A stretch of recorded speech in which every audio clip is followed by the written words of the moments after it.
So you can get a copy of my republished version now of the Epistemological Quest, which is now back on the market again. So I wanted to answer the question and use an analogy from Lord of the Rings to answer the question, should you forgive your parents? Because I do have a strong stance on this. So, in The Lord of the Rings, it's interesting because Tolkien, he renders the hobbits pure and also unadulterated by the evil in the world, right? Or the over-inquisitiveness about things in the world, and so protects them from evil.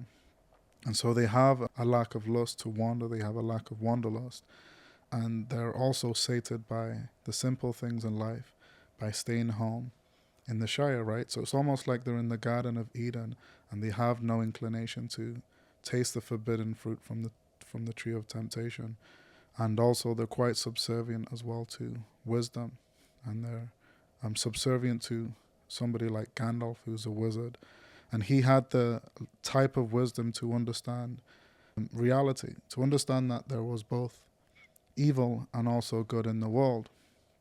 And Gandalf, he also understood that he didn't have the capacity to bear the ring. He couldn't be the ring bearer because he understood that avarice and power, insofar as he was a wizard and he was wise, he believed that it had still somewhat corrupted his veins.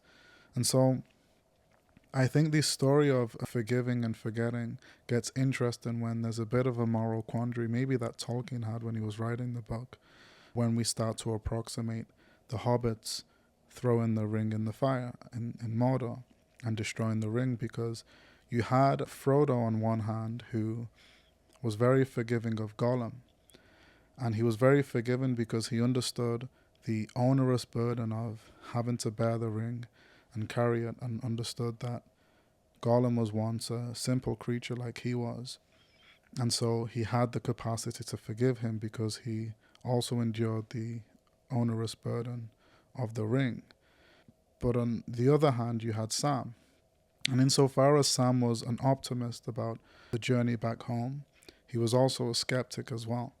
And he understood what Gollum was as a product of the ring, as a product of that huge causal determinant. And so also understood the sordid machinations that Gollum had to retrieve the ring, which was quite cool.